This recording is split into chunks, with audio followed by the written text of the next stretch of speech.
Hi kids, CartoonMaster is here. Let's join us. The classic Little Red Riding Hood.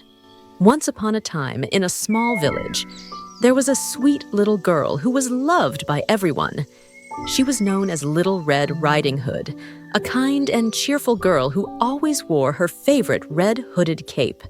Everyone in the village adored her. One day, her mother asked her to take a basket of food to her grandmother, who lived in a cottage deep in the woods. Dear, your grandmother is not feeling well. Please take this basket of food to her, but remember, stay on the path and don't talk to strangers. She warned. Little Red Riding Hood promised to follow her mother's advice. Yes, Mother, I will be careful, she said, and set off through the woods. As she walked along the path, she met a sly wolf hiding behind some bushes. Where are you going, little girl? The wolf asked with a grin. I'm going to my grandmother's house to bring her some treats.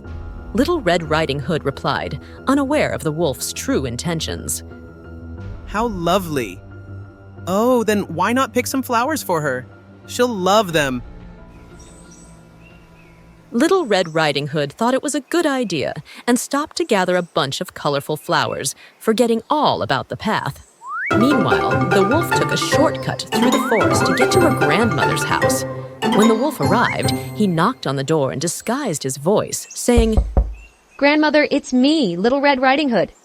"Come in, my dear," said the grandmother, who was in bed, feeling a bit unwell. The wolf entered and with a quick move locked the door behind him.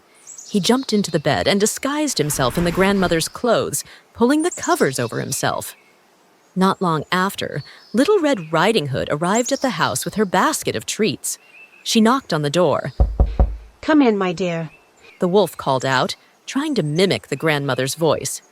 When Little Red Riding Hood entered, she became suspicious. Grandmother, what big eyes you have. "All the better to see you with, my dear." Grandmother, what big ears you have. "All the better to see you with, my dear." Grandmother, what big teeth you have. All the better to eat you with. The wolf roared. The wolf jumped up, and Little Red Riding Hood screamed. A kind hunter who had heard the noise rushed in. He pointed his axe at the wolf. "Stop right there, you wicked wolf!" he shouted. The wolf yelped and ran away into the forest. Grandma was safe, and Little Red Riding Hood had learned an important lesson: never talk to strangers. From that day on, Little Red Riding Hood always stayed on the path and never spoke to strangers again. Please like this video and subscribe to show your support. You're the best.